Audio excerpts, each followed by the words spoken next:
Bueno, vamos allá. Faltan algunas, pero bueno, yo creo que subirán ahora y vamos a arrancar ya. Esta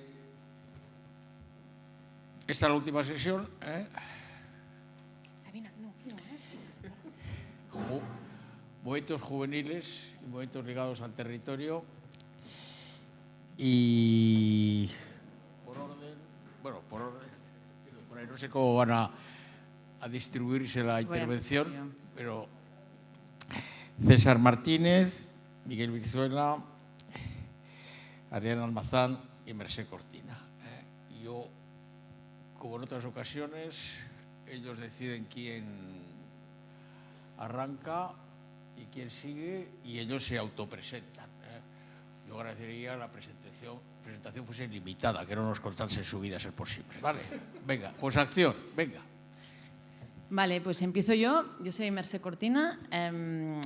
Soy ahora mismo investigadora María Zambrano de la Universidad Autónoma de Barcelona y soy una repatriada a mi pueblo natal en el ámbito rural, en la Cataluña profunda, en Lleida. Entonces, la presentación que voy a hacer hoy, que tiene un título muy de Pedro Ibarra, que es Contextos y retos, ¿no? Que es así como...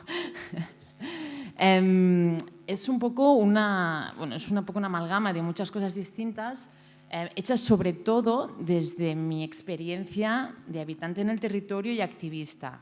¿Sí? Hay algún apunte así un poco más de carácter, de una investigación que hicimos en un caso concreto, pero aviso que son más reflexiones desde esta perspectiva como vecina y activista, ¿no? Gracias. ¿Vale? Entonces, en estos últimos días hemos visto, ¿no?, las movilizaciones que ha habido en el campo.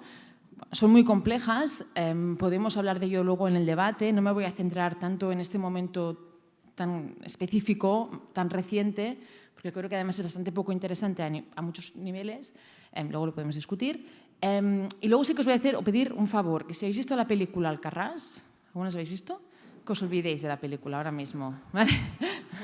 Porque lo único que hace es confundir la película, ¿vale? Os voy a contar un poco así, para empezar, cuál es la situación del campo en el poniente catalán, ¿no?, que es toda la parte de Lleida, y he añadido una parte de la parte norte del campo de Tarragona, ¿vale?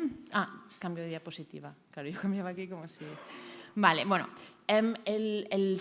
las áreas rurales en Cataluña, esta en concreto en Lleida, es históricamente una zona que se ha distinguido por tener, el agricultor es un pequeño payés, es un payés que tiene muy poca extensión de terreno, no vive, como en otras zonas de Cataluña, no vive en el propio terreno, sino que vive en núcleos poblacionales que se diferencian entre ellos como mucho 1,5 kilómetros, 2 kilómetros. Esto da una posibilidad muy buena de generar redes de solidaridad en el propio territorio, pero lo más importante es eso, que eran minifundios muy, muy pequeños, ¿vale?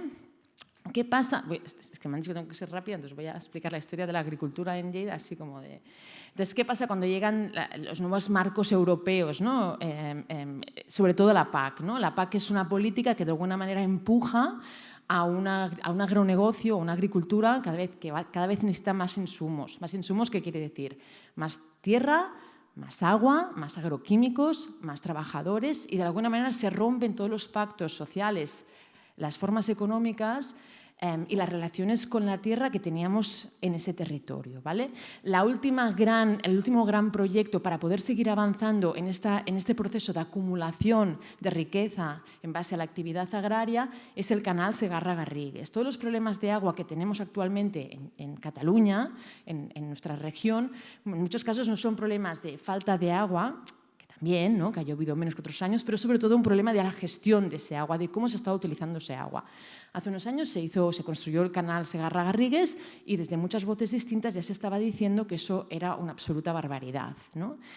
¿Por qué se estaba haciendo el canal Segarra-Garrigues? Simplemente para poder seguir convirtiendo terrenos de secano, que es lo típico de mi zona, que es olivos, viñas, almendros, seguir produciendo monocultivos, sobre todo que necesitan mucha agua, ¿no? Estamos hablando de fruta dulce principalmente, ¿no? Entonces, aquí en este mapa, que no puedo señalarlo, entonces no sé si lo veis, pero la zona más verde, más fuerte y la zona marrón es la zona que de alguna manera se ha beneficiado, entre comillas, ¿no? Luego podemos entrar más en detalle de esta gran mega infraestructura que se apunta que es la más cara, ¿no?, de la historia de Cataluña, que en su momento ya lo fue el Canal d'Urgell, que fue la primera infraestructura que se construyó para esos objetivos. Sí. Avanzamos, vale. Aquí un poco veis el paisaje, luego veremos una fotografía del paisaje como es en realidad. Esto es el paisaje que ahora tenemos en mi zona, que es monocultivos muy grandes, además con este imaginario que se está haciendo de la idea de la floración como si fuera algo muy bonito, ¿no? Se hace todo un turismo en torno a la floración y de hecho ahora la noticia de ayer es que ya la gente va a pagar barbaridades para ir a dormir en una especie de iglús de plástico en medio de los campos, ¿no? Bueno, en fin. ¿Vale? Sí. Esta es la cara B, ¿sí? Esto es lo que la gente que vivimos en el territorio vemos también, ¿sí?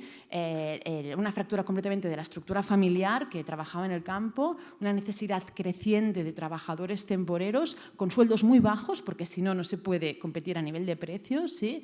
Y un desgaste del territorio muy fuerte a muchos niveles.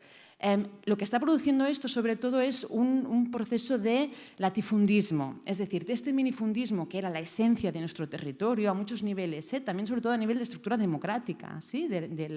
Se está pasando a un proceso de latifundismo donde las grandes empresas, ahora ya son incluso inversores extranjeros, ¿no? Las grandes empresas del agronegocio, que en el mejor de los casos son familias del pueblo que han ido creciendo económicamente a costa de ir quedándose con las tierras, algunas veces compradas, otras veces en alquiler, en un acuerdo de alquiler, de renta, de esos pequeños agricultores que no han podido competir en el marco de la PAC porque tenían poco terreno, que se van jubilando y que no tienen un relevo generacional. Precisamente por eso, precisamente porque el agricultor vive constantemente en una esquizofrenia, el pequeño agricultor, de por un lado el orgullo de haber sido pagés, pero por otro lado y la nostalgia de que no tiene un relevo, pero a sus hijos empujándoles a que se vayan a estudiar y que se vayan del campo, ¿no? Precisamente porque en este marco no todos los países pueden sobrevivir, sino solo van a sobrevivir los más fuertes, ¿vale? Entonces, cambiamos un poco. Ay, perdón. Claro, es que he pasado aquí, pero no he pasado allí. Vale, bueno, veis aquí la cara B, ¿vale? De esto. Vale, perfecto. Entonces, así como para ir aterrizando un poco en los contextos y retos, ¿no? Identificamos en el territorio 4 retos en este momento muy claros. Por un lado, una hegemonía, como comentaba, creciente del agronegocio. Por otro lado, desarrollo, además de macroproyectos energéticos, luego veremos por qué. En realidad es porque hay una disponibilidad de suelo que queda de estos países que van abandonando paulatinamente el suelo. Es decir, lo que hay en Alcarrás de que arrancan melocotoneros para poner placas, esto no está pasando. Todo forma parte del mismo, ¿sí? del mismo momento de acumulación capitalista sobre el suelo que existe. El tercer gran reto, situación de despoblamiento, más una falta de relevo generacional. Y, por último, el auge de la extrema derecha en el campo, que es un tema muy peliagudo. Y bueno, aquí he puesto como los retos que tenemos frente a este contexto, ¿sí? Generar espacios y proyectos basados en la agroecología, articular luchas de defensa en el territorio que entiendan la complejidad que tiene el territorio, que es mucha, generar oportunidades económicas, habitacionales, de servicios públicos y de movilidad, y luego a nivel del auge de la extrema derecha, bueno, pues es un debate que tenemos que hacernos a nivel de territorio y muy fuerte. ¿Está llamando mi señora madre? Bueno, ya. ¿Qué tiene? Vale, vamos a hablar del primer reto, ¿sí?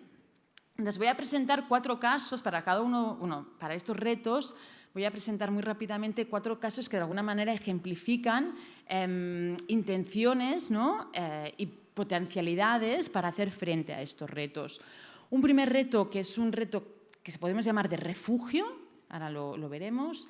2 retos, ¿no? 2 casos, perdón, que se puede decir que son de resistencia, y un último caso que es más un caso de construcción de estructuras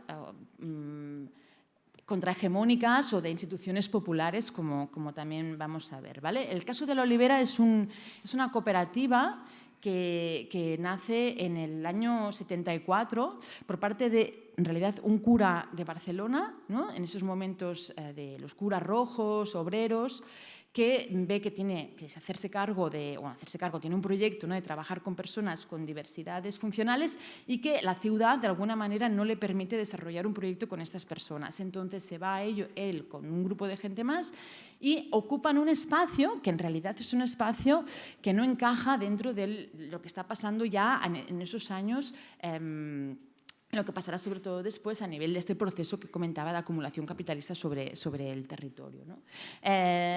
Se van a Vallbona de les Monges, que es un pueblo muy pequeño que tenía unos niveles de despoblamiento muy fuertes, y deciden que van a construir allí una especie de comunidad, de cooperativa, que luego coge la forma de cooperativa, en la que se produce aceite, sobre todo vino de alta calidad, ecológico, y deciden hacerlo con un cuidado muy riguroso a la tierra, al paisaje y también a los derechos de los trabajadores. En ese sentido, la Olivera es muy, muy importante como un caso muy innovador en el que los trabajadores, las personas con discapacidad o con diversidad funcional, dejan de ser usuarios de servicios sociales y pasan a ser ellos cooperativistas, con todos los derechos que tiene un cooperativista, ¿sí? Ahora mismo, bueno, aquí veis, ¿no?, como el...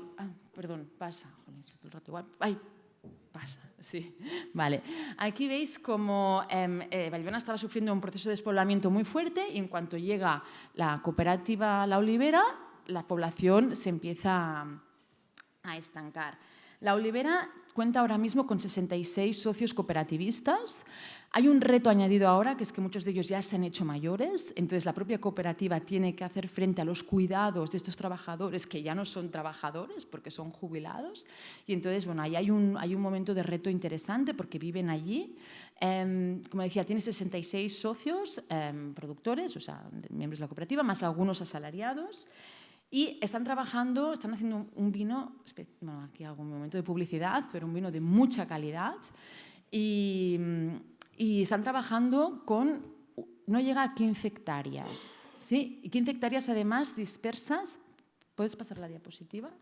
Esto es un poco el paisaje que es en la zona, que es un paisaje históricamente labrado y trabajado para aprovechar precisamente el máximo el agua a través de las terrazas. Entonces ellos deciden que tienen que mantener ese paisaje, ¿no?, y que su actividad además va a ayudar a mantenerla, ¿no? Entonces, pasa la diapositiva, bueno, déjala aquí, sí, bueno, como quieras. Vale, entonces, para que os hagáis una idea, trabajan en máximo 15 hectáreas dispersas como incluso en unidades de menos de 1 hectárea, o sea, a nivel del capitalismo actual agrario eso es impensable, ¿no?, que se necesita precisamente grandes terrenos de tierra para ser más productivos, la agricultura intensiva. Para poneros en una escala, Raimat, que son las grandes bodegas, ¿no?, los grandes vinos, ¿no?, de Lleida, de la zona, solo en vino están trabajando con unas 2.245 hectáreas, ¿sí? O sea, son 2.000 veces superiores a lo que son ellos, ¿no? Vale. Aquí. Entonces, lo que nos interesaba un poco de la experiencia de la Olivera era ver, sobre todo desde el punto de vista de defensa del territorio, cómo de alguna manera se pasaba de un espacio en sí, ¿no?, a un espacio para sí, ¿no? Marco muy típico de la teoría marxista, pero la idea del espacio para sí, es decir, no solo el espacio en tanto que las condiciones que ya existen y que vienen determinadas para el modelo de producción, sino un espacio que implica una región consciente de sí misma en términos estratégicos. Y mientras ese marco siempre se utiliza de arriba abajo, es decir, de cómo el capitalismo ha creado esos espacios para sí, bueno, aquí la pregunta que nos entra es si este tipo de iniciativas pueden generar formas hegemónicas de espacio para sí, ¿sí? Pueden conservar y recuperar en este sentido la actividad agrícola, reintegrar y tejer también la vida comunitaria y de alguna manera integrar estos factores claves que son importantes en la organización del territorio, que es el trabajo, la tierra y la comunidad, ¿no? Entonces, pasa de eso, es que no, perdón, es que no había pasado. Bueno, entonces lo que hicimos es, en esta investigación, que es la parte más académica de mi presentación de hoy, de alguna manera, es ver un poco cuáles son las contradicciones de este modelo con el modelo agrario capitalista, ¿no?, que es el que tiene alrededor, están rodeados, son como, cuando digo refugios, que realmente están rodeados de esto. Y sobre todo nos interesaba ver qué implicaciones tiene este tipo de experiencias de cara a ser permeables, a permear, no a ser permeables, sino a permear, ¿no?, en el territorio y qué impactos pueden tener.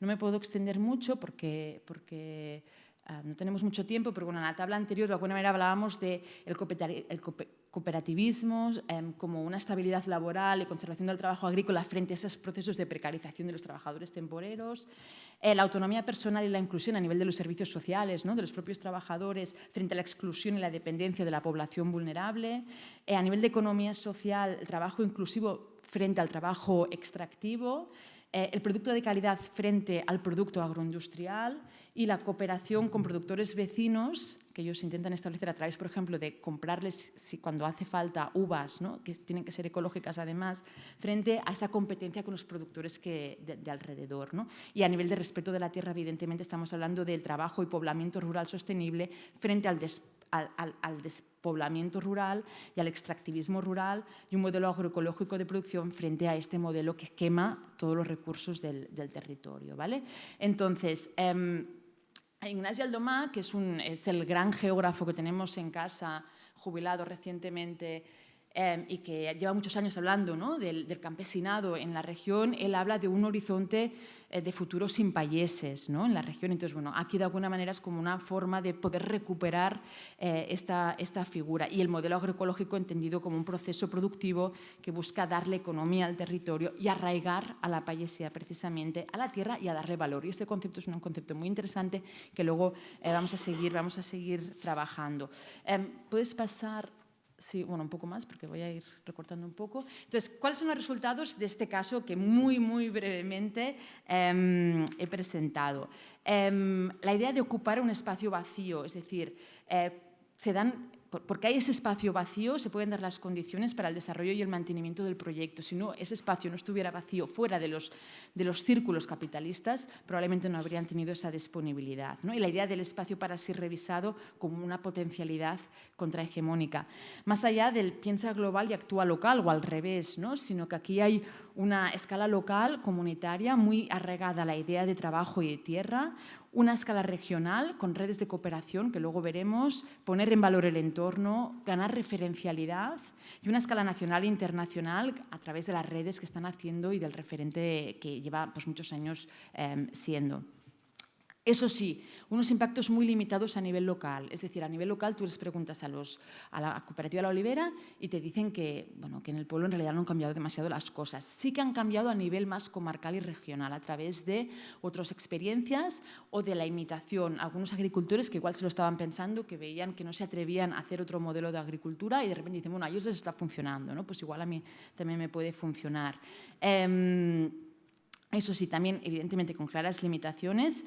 Y ahora, recientemente, ha habido una política pública en los últimos años en Cataluña, que son los Ateneus cooperatius, que no voy a entrar, luego podemos entrar, pero que de alguna manera son vías de oportunidades para que se fomenten experiencias de cooperativismo en el territorio.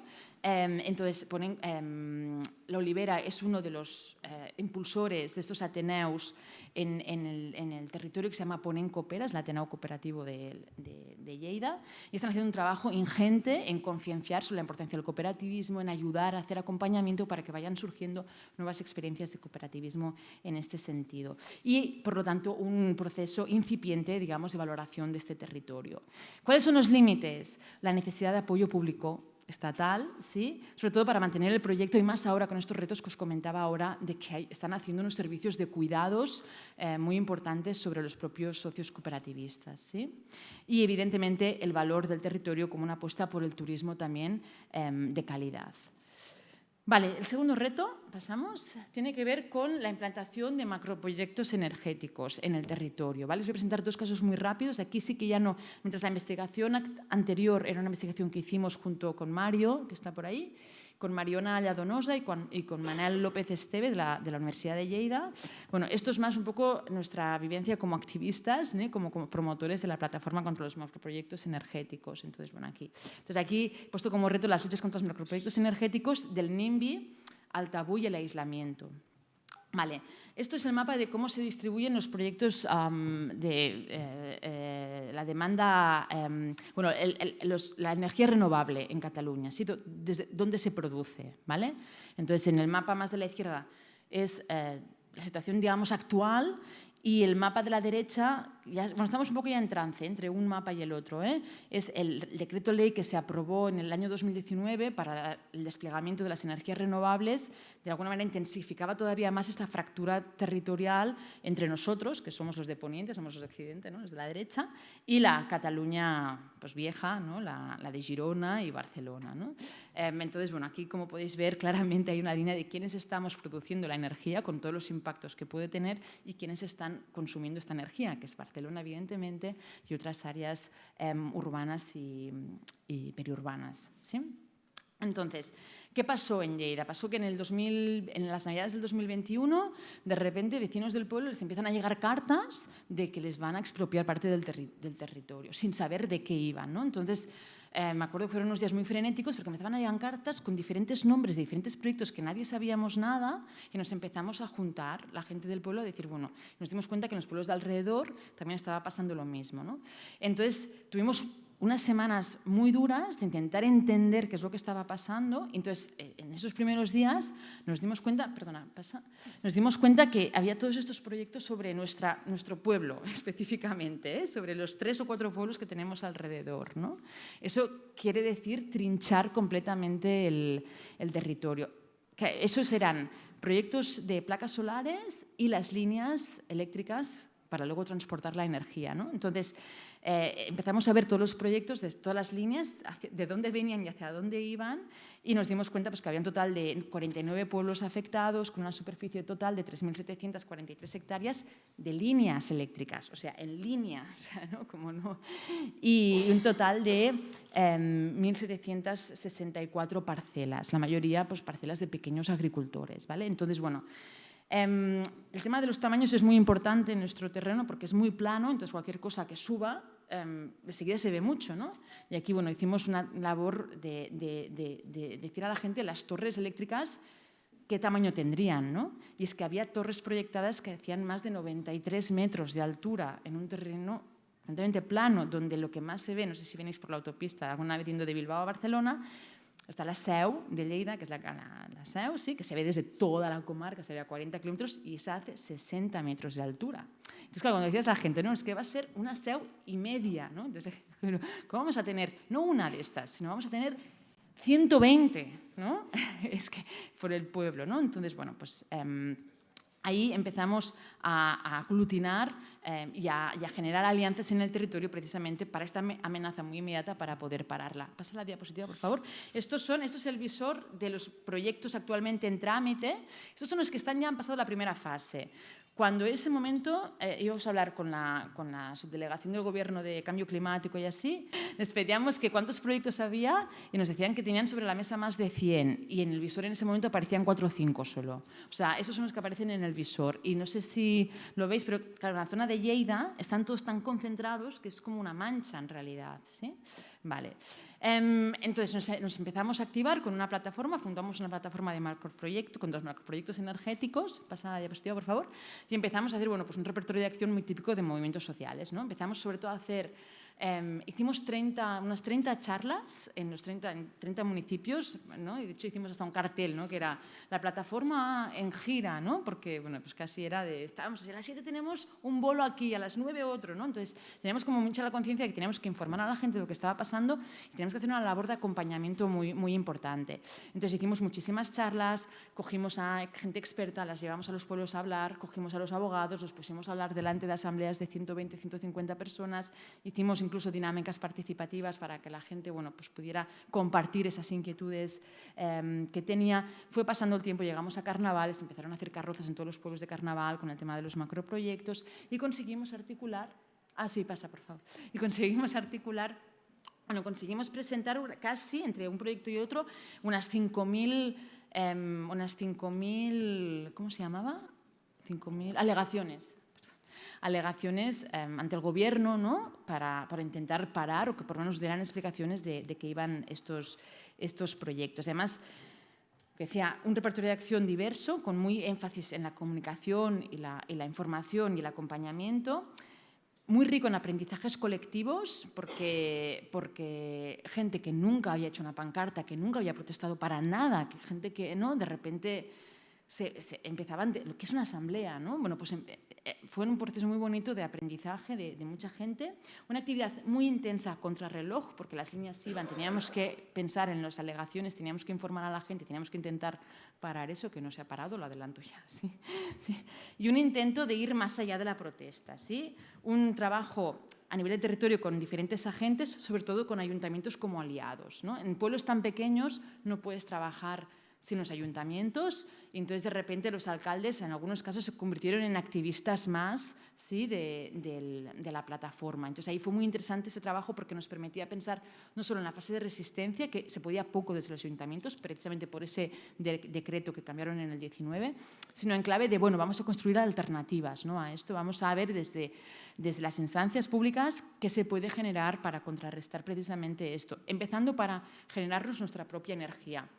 Como un ejemplo muy rápido, hay un pueblo que es Almatret, que es un pueblo con unos problemas muy fuertes de despoblamiento, es el pueblo de Cataluña que tiene más molinos de viento, es un pueblo que está pues, ahí al lado, es uno de los pueblos afectados. O sea, es un pueblo que tú vas al pueblo y tienes las aspas de los molinos al lado del pueblo y viven esa gente con la sombra de las aspas constantemente. Bueno, pues es fiesta mayor y no tienen suficientemente potencia en el pueblo para que venga una orquesta a tocar y tienen que poner un generador de gasoil, ¿no? Pues estas son cosas que están pasando en el territorio, ¿sí? Entonces, fue muy interesante ese trabajo precisamente con los alcaldes, ¿sí? Y aquí viene ya la parte más problemática, ¿no? Que es que vas avanzando en esto y no puedes plantear una resistencia a esto sin hablar de dos cosas muy importantes. Una es el modelo energético, es decir, para evitar precisamente el NIMBY, no es cuestión de si queremos o no la línea eléctrica, sino qué modelo energético nos están imponiendo y qué modelo energético nosotros queremos como territorio, ¿sí?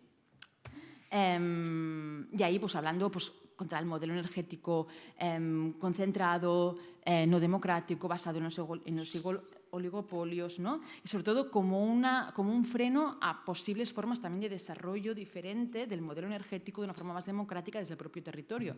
Para empezar, porque las grandes empresas eléctricas tienen compradas y especulan con los derechos de conexión a la red eléctrica. Entonces, si tú quieres hacer luego cualquier proyecto, no puedes conectarte a la red y por tanto no puedes, ¿no? Por eso también era una forma de decir, es que estamos hipotecando el territorio para siempre ya, ¿no? Entonces tenemos que poder parar. Y el otro elemento era el tema del valor que se está dando al territorio, es decir, un valor que se estaba dando ya no solo por el intercambio monetario a unos precios irrisorios, sino porque nos están diciendo una vez más que nuestro territorio no vale nada. No vale nada. Somos de nuevo el patio trasero de Cataluña y es, bueno, pues estos territorios, o sea, es o lo compra el gran agricultor para ponerle regadío y hacer agricultura intensiva o como no vale nada te damos 4 duros y ya está, ¿no? Entonces era muy importante y esas narrativas de desposesión, pero esas políticas de desposesión también se lo habían creído. O sea, la gente realmente lleva muchos años viviendo así, ¿no? Entonces tenemos que hacer un esfuerzo muy fuerte para darle valor al territorio y que ellos entendieran que el paisaje, que éramos nosotros, que había procesos de identidad colectiva y que era nuestra herencia para nuestros hijos. Aquí, bueno, eso fue una labor muy dura. De hecho, aquí, perdón, pasa, ¿eh? Aquí se ve, ¿no? Como dentro de los grupos de WhatsApp, que estuvo muy bien, porque la gente era muy creativa y todo el mundo quería aportar y hacer cosas, pero empezó a correr mucho una foto que hizo alguien, que no tengo ni idea, ¿no? que decía, este es el paisaje que tenemos actualmente, el de arriba, ¿no? Que es para mí el horror, que es el monocultivo, ¿no? Entonces, y eso es lo que nos quieren poner, ¿no? Y es el paisaje con las líneas eléctricas, ¿no? Entonces era como, a ver, ¿cómo desmontamos precisamente que una cosa va acompañada de la otra? Que esto lo pueden hacer porque hay un suelo disponible por culpa precisamente de este tipo de política agraria, ¿no? Entonces tenemos que repensar el modelo agrario. Y aquí nos dimos contra la pared, ¿no? Nosotros intentamos generar un marco de acción colectiva que era de la dignidad, ¿no? Por la dignidad del territorio, y aquí nos dimos contra la pared, porque esto no lo entendieron, ¿no? O sea, es como, bueno, puedes hablar hasta aquí, pero no te metas con el modelo agrario porque aquí ya no nos vas a encontrar, ¿no? Entonces, bueno... tercer caso, muy rápido, es un caso mucho más reciente, que es de este año, el caso de una macrocentral de biogás en un pueblo que se llama La Sentiu de Siós, ¿no? Aquí vemos de nuevo, perdón, pasa, el tema de los tamaños con la SEU. La SEU 60 metros, entonces ellos hacen toda la propaganda, ¿no? Otra vez, ¿no? Contraponiendo el tamaño de la central esta de biogás es lo mismo, ¿no? Es decir, vamos a tener una torre de la SEU de nuevo aquí en el territorio, ¿vale? y luego toda la propaganda que se ha hecho. Es una empresa de inversiones danesa la que ha hecho el proyecto, pues vendiéndolo de energía verde de nuevo, ¿no? Con todas las dificultades que eso tiene también a la hora de elaborar discurso, porque tú te estás oponiendo a energía renovable, ¿no? Entonces ahí es más complejo. Aquí es la evolución de la población en sentido de Sió, que es este pueblo, de nuevo, perdón, pasa. Perdón, pasa, por favor. Pero, no, o sea, al de población, eso es. Como veis, ¿no? Pues también procesos de despoblamiento muy importantes. De nuevo, territorio disponible para que el capital pueda seguir acumulando. Ahora mismo 427 habitantes. Quedaros con esta cifra. Quedaros con esta cifra porque... Tengo aquí los datos. Espera, tenía los datos. Vale. La producción que se calcula para esta central es de 227 gigavoltios o gigavatios, no tengo muy claro ahora, la hora, al año, que equivale a la energía que consumen 26.000 hogares o viviendas en un año, en un pueblo que tiene 427, tiene 80 casas, ¿vale? Entonces, se van a producir 2.025.000 tonas de gas licuado. Para que hagáis también una escala, sí, la mediana europea, he hablado de 227 gigavatios, ¿vale? La mediana de las centrales de biogás en Europa es de 35. O sea, es casi 10 veces o 8 veces, ¿sí?, superior a la mediana de que se están haciendo estas plantas para el tamaño. Sería la más grande de Europa. Ocupa unas 10 hectáreas. Se calcula que manejaría inicialmente unos 460 millones de kilos de residuos anuales y se calcula que van a pasar unos 21.000 camiones por el pueblo a dejar estos residuos. 21.000 camiones al año, ¿no? Necesidad de carreteras y demás. Bueno, diferencias entre unos y otros, ¿no? Los últimos... Ya, un minuto, es que si no... Vale. O sea, los segundos son agricultores jóvenes que quieren quedarse en el territorio y hacen una campaña. Como veis, el repertorio de acciones es la misma, pero está impulsado por gente con bagaje militante, con una voluntad de ampliar alianzas, que es lo que nosotros habíamos hecho, pero mucho más limitada, y un marco de acción colectiva mucho más amplio, que es el de tener los pueblos vivos. Mientras nosotros la deriva se fue al NIMBY, ¿no?, inevitablemente, a no cuestionar el modelo agroindustrial, ellos empezaron ya cuestionando este modelo agroindustrial y están luchando para no estar en el aislamiento, ¿sí?, como límites que tenemos. Y podemos hablar de desajustes de marcos, es decir, qué es la dignidad y el valor en el territorio y el presentar el agronegocio. Perdón, ¿puedes pasar, por favor? Es que además, el agronegocio como un modelo... ¿Sí? Como un modelo de éxito. Entonces, ya acabo, pasa la última y ya luego lo diré. Entonces, la idea era presentar un último caso, que es el de el cooperativismo, un polo de cooperativismo en la ciudad de Valls, que visitamos justo este fin de semana pasado, que aglutina muchas cooperativas distintas. Está dando, uno de los retos principales de la zona es la vivienda. Están construyendo 20 viviendas, 9 locales, con una inversión... en este momento de 2,5 millones de euros, financiado gracias a COP57 y la Dinamo, y bueno, como una alternativa también de estar generando precisamente una alternativa en el territorio para poder arraigar a la gente y como una experiencia de ir más allá y generar estructuras de poder popular y estructuras o instituciones, ¿no?, de generación de economía y de habitaje y de servicios. Pero como ya no me da tiempo, pues nada, luego podemos discutirlo.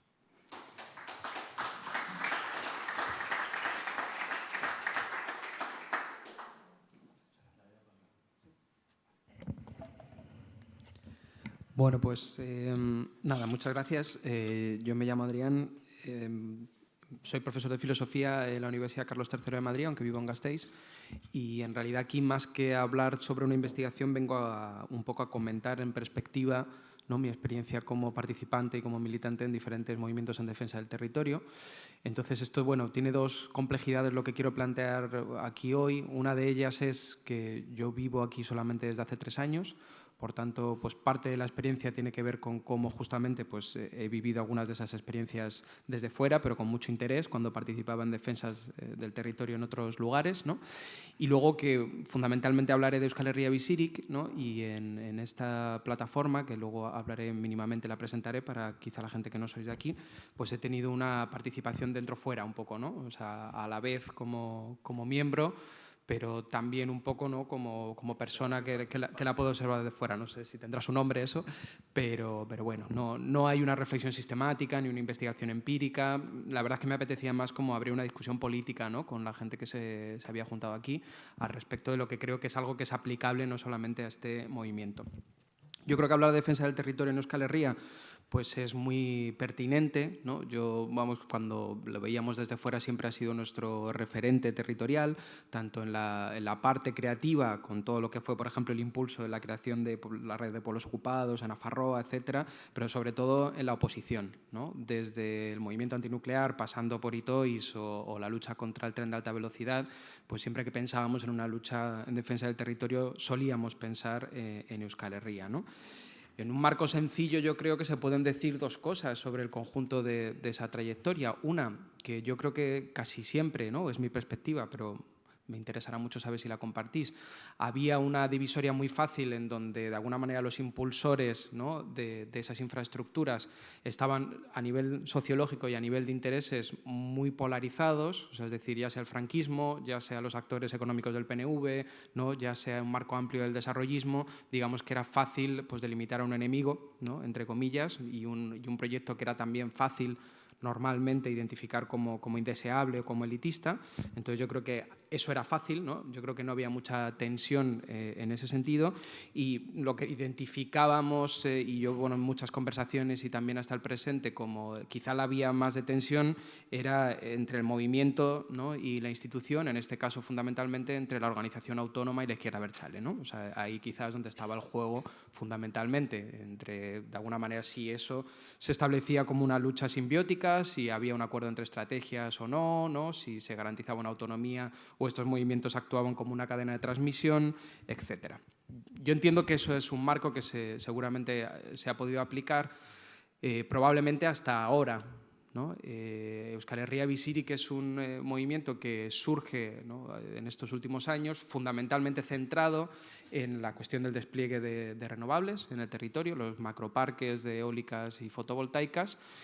Yo creo que el primer lugar donde adquiere un poco de inercia es en Araba, precisamente, en donde ya había una experiencia previa de hace 15 años en desarrollar una lucha de oposición justamente a la instalación de macroparques de energías renovables. Hay una serie de particularidades que hace que esta oposición pues, sea un poquito más, digamos, aguerrida, ¿no? Que se da también en zonas que son un poco periféricas, percibidas con un alto valor natural, con impactos en la biodiversidad fuertes, pero también con una cierta estructura sociológica pues, particular, ¿no? Espacios donde hay comunales, espacios donde hay concejos. Entonces, bueno, hay como una estructura previa, una institucionalidad que se reactiva pronto, ¿no? en ese marco de Araba Bizirik. Es verdad que inicialmente se intenta ampliar, ¿no? Recuperando pues, también ese movimiento contra el tren de alta velocidad y también desde los inicios con una visión crítica con la agroindustria, pero según de alguna manera los planes de desarrollo y de instalación de macrorenovables se van extendiendo, ¿no? Y se van acelerando también a otras partes del territorio, pues yo creo que básicamente lo que se ha conformado como esa unión o esa coordinación de plataformas Euskal Herria Bizirik tiene un foco muy centralizado en esos macroproyectos de renovables. ¿Y por qué digo que aquí hay un quiebre? Pues yo creo que hay, en términos generales, un quiebre doble. Por un lado, no es tan evidente, ¿no? Esa polarización en los intereses y en los actores, ¿no? Se ha introducido la complejidad compartida, seguramente también con lo que contaba Mercé, de bueno, estar frente a proyectos de energías renovables, ¿no? Y por tanto, pues, qué supone eso y cómo nos debe llevar o no a reflexionar sobre la transición energética, pero también, digamos, se han diversificado los actores empresariales, ¿no? O sea, ya no tenemos solamente los actores vinculados al PNV, sino que podemos tener los actores de la cooperativa Mondragón, ¿no? O podemos tener pues, a Bildu trayendo actores internacionales que también pretenden ser pues, centrales en ese desarrollo de infraestructuras, como por ejemplo Statkraft, ¿no? Entonces, hay una mayor complicación, ¿no? en que ahí hay una divisoria clara. Y sin embargo, donde la polarización ahora sí se ha hecho mucho más evidente es justamente en esa relación, ¿no? Con Bildu. particularmente, en donde antes podía haber una tensión, ¿no? Y esta puede persistir en otros ámbitos de lucha, pues yo creo que aquí se ha vivido una ruptura, claramente, ¿no? Una ruptura impuesta en gran medida a la gente que articula estos territorios, porque estas luchas, perdonad, ¿no? Porque estamos hablando de una base sociológica claramente, ¿no? Militante o afín a la izquierda abertzale, muchos de ellos incluso que habían formado parte orgánicamente, ¿no? de muchas de sus encarnaciones institucionales, y sin embargo hay una ruptura total, ¿no? Al respecto de discurso, al respecto de objetivos y de estrategia. Entonces, en ese marco de esa inversión, yo quería recorrer muy brevemente pues, las respuestas a las preguntas que se nos planteaba desde la organización, ¿no? Pensando muy particularmente en Euskal Herria Bizirik. ¿Por qué se ha dado esa inversión? ¿Cuáles son los diagnósticos? ¿No? Y cómo se puede proyectar. Al respecto de cómo hay una adaptación o no a la coyuntura y cómo ha ido cambiando el diagnóstico, pues yo creo que una de las fuentes de esta nueva polarización entre este tipo de plataformas, ¿no? Y un actor institucional como Bildu tiene que ver con una diferente lectura de la coyuntura, ¿no? Con una diferente lectura del diagnóstico y, por tanto, luego veremos también por diferentes apuestas estratégicas. Compartiendo la realidad de una crisis ecosocial global, ¿no? Yo creo que hay primero una diferencia de diagnóstico, creo que es evidente en los últimos tiempos que en lo relativo, ¿no? Al ecologismo social, digamos, el ámbito organizador de Bildu, que no el conjunto de todos sus militantes, en donde hay una tensión, pero digamos las cúpulas organizadores, pues se han de alguna manera afiliado a la hipótesis del populismo verde, ¿no? O sea, la transición energética se plantea fundamentalmente como una manera de hegemonizar, ¿no? Un discurso, ampliar sus bases y poder justamente, ¿no? Utilizarla como una de las palancas que en principio les debería llevar al esperado sorpaso de abril, ¿no? De alguna manera pues dar quizá un paso más alejado de los movimientos sociales, pero para hacerse mucho más cercano a un sentido común compartido.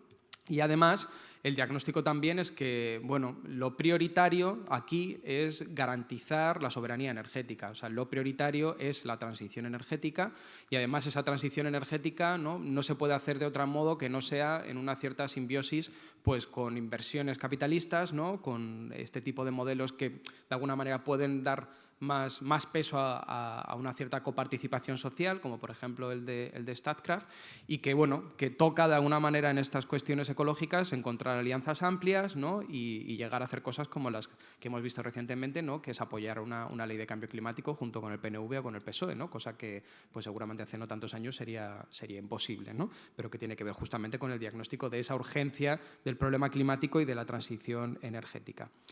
Desde estas plataformas, claro, lo primero, no hay un discurso tan coherente, ¿no? Ni tampoco hay un trabajo analítico tan desarrollado, ¿no? Hay un trabajo de elaboración de posturas, de documentos y de posicionamientos que a veces no es tan coherente, pero yo sí que creo que se puede identificar una crítica al capitalismo verde clara, o sea, es decir, una identificación de esta transición energética en el marco europeo, ¿no? Ni siquiera aquí en el País Vasco, pues como un reforzamiento de los mismos actores empresariales y como una continuación de las lógicas de acumulación. Y hay una identificación también muy clara del territorio como el nudo clave, justamente del conflicto en torno a qué vamos a hacer en esta situación, ¿no? No solamente pensar en la energía, con esa visión un poco electrocentrada, que es propia de las hipótesis del populismo verde, sino pensar en el territorio y, por tanto, pues, directamente, ¿no? Poner casi al mismo nivel la biodiversidad o la soberanía alimentaria, ¿no? Lo que implica también a nivel de alianzas. Entonces, está mucho más presente, por ejemplo, ¿no? Esa idea de alguna manera, el traspaso o el legado de las generaciones futuras, ¿no? El modelo alimentario o, sobre todo, los impactos a la biodiversidad de lo que puede estar en otros lugares. También, de alguna forma, hay un diagnóstico que habla sobre todo de la urgencia, ¿no? A mí, de alguna manera, por eso digo ese adentro y ese afuera, quizá los primeros contactos que yo tenga con Euskal Herria Bizirik, en ese caso Araba Bizirik todavía, tuvo que ver con el interés mostrado por el decrecimiento. O sea, es decir, un interés de trascender justamente, ¿no? la mera idea de, bueno, queremos defender nuestro territorio, que evidentemente es muy central, ¿no? Sino la idea de proyectar públicamente que existen alternativas justamente, ¿no?, a ese modelo pues, que hoy es el que plantea hegemónicamente Bildu, ¿no? Y entonces, ya sea hablando de decrecimiento en general o ya sea recuperando, por ejemplo, trabajos como los que hemos hecho con el mundo sindical al respecto de pensar horizontes de decrecimiento en Euskal Herria, ha habido mucho interés en que, bueno, se presentara, se discutiese, se han recuperado en muchos de sus documentos, ¿no? Y yo creo que tiene que ver justamente con cómo, pues, tanto en el diagnóstico como en la visión de la acción de coyuntura, pues ese trabajo sobre decrecimiento que veníamos haciendo pues encajaba mejor, ¿no? ¿Qué implica eso en la relación con las instituciones? Bueno, pues en parte ya lo he dicho, ¿no? Hay una cierta ruptura clara con las instituciones, sobre todo, ¿no?, a nivel, digamos, formalmente autonómico, ¿no?, en donde pues, se está imponiendo un poco una autonomía a pesar del movimiento. O sea, es decir, creo que todos los primeros reflejos, ¿no?, y todavía presente en muchos lugares ha sido el tratar de buscar la alianza y el apoyo de esos actores que clásicamente estaban ahí, pero que se han encontrado con mucho rechazo.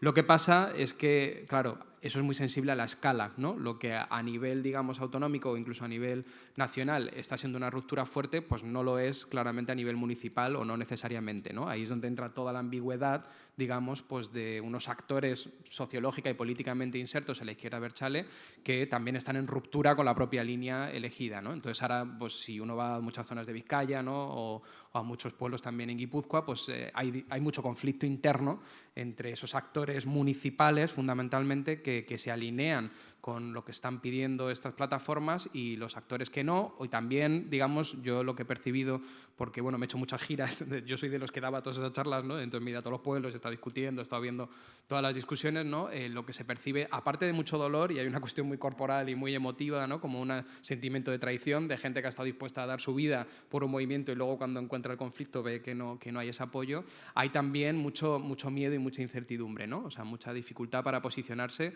También yo creo con esta primera vez, de alguna manera, o esta primera experiencia sentida de que el enemigo no está tan claro, de alguna forma, ¿no?, o que hay una ambigüedad a ese nivel. Eso yo creo que ha impulsado también la necesidad de, bueno, una nueva imaginación a nivel de relación con las instituciones y de alianzas. Las alianzas a nivel municipal, sobre todo en los pueblos más pequeños, yo creo que están siendo muy fuertes y claro, yo vivo en Araba y paradigmáticamente allá, ¿no?, todo lo que es todos los concejos abiertos, que bueno, hay un nivel de democracia elevado, ¿no?, en principio, para poder decidir sobre cuáles van a ser las trayectorias del territorio, se han sentido muy agredidos por fundamentalmente la ley Tapia, ¿no?, fundamentalmente por esa, bueno, superación por arriba de la soberanía, entre comillas, reconocida institucionalmente a esos espacios municipales, ¿no? La oposición formalmente democrática a la instalación de esos macroparques, pues se la han pasado por encima, ¿no?, de alguna manera, alegando al interés general. Eso ha hecho que haya ya un nivel de alianza muy fuerte. También alianzas con nuevos actores, ¿no?, que pueden ser actores sindicales, más tímidamente en el sindicalismo clásico laboral, pero con mucha más fuerza en el sindicalismo agrario, ¿no?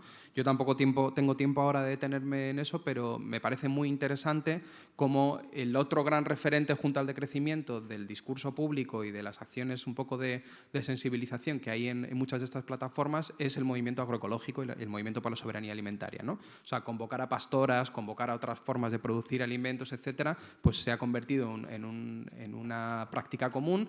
Ha habido ya una movilización conjunta, las famosas tractoradas, pues en el caso de Gasteiz, por ejemplo, ¿no?, aglutinaron a los tractores con esta plataforma frente al Parlamento Vasco contra la ley de cambio climático y, de hecho, hay una voluntad de continuar y profundizar esa alianza, ¿no?, generando también pues, posicionamientos compartidos. Entonces, bueno, un vacío por un lado también ha abierto eso y ha reforzado también alianzas fuertes con institucionalidades populares, ¿no? ¿Cuáles han sido los sustentos infraestructurales de Araba Bizirik? Pues la radio Alavedi, ¿no?, el Gaztetxe o la red de Ateneos Populares, que es donde de alguna manera pues, se ha encontrado la posibilidad de lo de siempre, ¿no?, reunirse, buscar financiación, etcétera. Entonces hay como, digamos, una mutación o un cambio. Donde no lo hay mucho es en la estrategia. Estrategia, estructura, objetivos. Pues bueno, yo creo que no hay mucha exploración, se repiten los repertorios clásicos de acción, ¿no? Y entonces, en ese sentido, yo sí que pienso que ahora ya en un papel también mucho más participante que observador, ¿no? Pues tendríamos un poco la necesidad seguramente de reflexionar sobre un cambio en esos repertorios de acción, ¿no? Aquí no me puedo ahora parar a hablar sobre ello, pero bueno, se publica ahora en marzo un libro sobre las sublevaciones de la tierra, ¿no? La nueva reformulación del movimiento ecologista en Francia, y yo creo que hay muchas lecciones estratégicas a sacar, ¿no? Y yo entiendo que es de alguna manera donde puede haber un potencial para hacer las cosas de otra manera con una mínima capacidad de éxito. Yo he escrito ahí un prólogo y algunos artículos al respecto, luego si hay más interés y nos queda algo para preguntas lo puedo comentar. Tampoco hay mucha visión de la necesidad de trascender lo local, ¿no? Al menos en el nivel internacional, quiero decir, o sea, la visión está en el prisma nacional, ¿no? Y sí que hay mucho interés, bueno, en establecer una alianza mucho más cercana con Nafarroa, que se está desarrollando, y también esos vínculos con la PURDI, pero bueno, ahora estamos hablando sobre todo de un movimiento de ámbito, ¿no? Pues de las 3 provincias que están marcadas en Euskadi. Y respecto a los retos, y con esto cierro, pues son muchísimos, ¿no? Yo creo que en un territorio como el nuestro, pues este tipo de plataformas, por supuesto, se tienen que enfrentar a los imaginarios dominantes, que siguen siendo crecentistas, ¿no? Y que en el mejor de los casos pueden llegar a apoyar un capitalismo verde, en el mejor de los casos, ¿no? En el peor de los casos, pues seguirán alineadas con el crecimiento fósil, ¿no? Se tienen que enfrentar, probablemente, ya digo, por primera vez de manera muy radical, con una institucionalidad muy hostil. Claro, eso, por ejemplo, en mi experiencia es lo habitual, ¿no? Nosotros nunca hemos encontrado otra cosa que no fuera una institucionalidad muy hostil, ¿no? Pero entiendo que aquí pues, es una novedad. Y el gran reto es construir horizontes en positivo, ¿no? Yo creo que eso es lo más seguramente bueno, pues, necesario, ¿no? Cómo pasar, digamos, de la necesaria, legítima y urgente defensa del territorio, no creo que haya que deslegitimarla de ningún modo, a articular de alguna manera pues, una visión más amplia que construya un horizonte alternativo en positivo, ¿no? Porque digamos que ahora mismo bueno, las estrategias del populismo verde pues, están trabajando fundamentalmente en construir ese horizonte en positivo, ¿no? Con argumentaciones que podamos defender o no, ¿no? Yo creo que esa apuesta doble por la soberanía alimentaria y el decrecimiento, ¿no? Pues tiene mucho que ver con qué tipo de horizonte en positivo se está dibujando. La cuestión ahora es tratar de pasar del horizonte al movimiento, ¿no? Articulado justamente en torno a eso y otros elementos probablemente necesarios. Bueno, soy sintético, pero yo diría que hay esos elementos para pensar.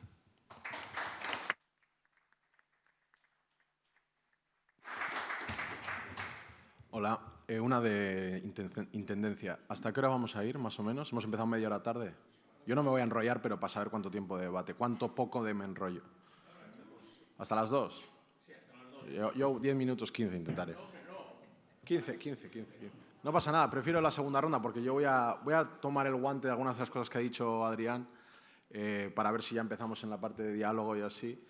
Tengo algunas coincidencias, algunas discrepancias, pero voy a empezar con una anécdota.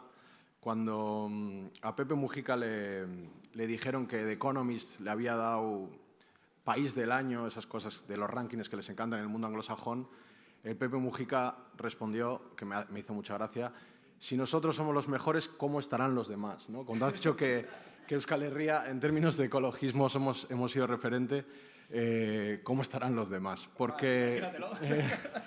no, yo creo que ha habido, ayer se comentaba, ¿no? El Patxi a la contra, las bromas, dicen, ¿cómo va ese proyecto de inversiones que estaba planteado? Oye, ¿cómo va la variante? ¿No? La típica discusión de pueblo, ¿cómo va la variante? Y dice, ¡buf! Eso ni plataforma en contra tiene. O sea, como diciendo, esa ha sido un poco la lógica de movimentista del movimiento ecologista. Y yo creo, sinceramente, que ha fracasado. Esa es mi percepción.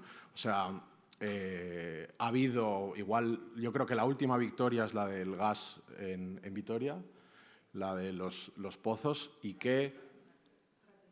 fracking. La explotación del fracking, que creo que fue muy importante, pero que ha habido reformas en esta misma legislatura, como la que pasó en 2019 en Cataluña, que lo van a impedir, que es acabar con la autonomía municipal para decir qué tipo de proyectos estratégicos se implantan en el territorio o no. ¿Sí?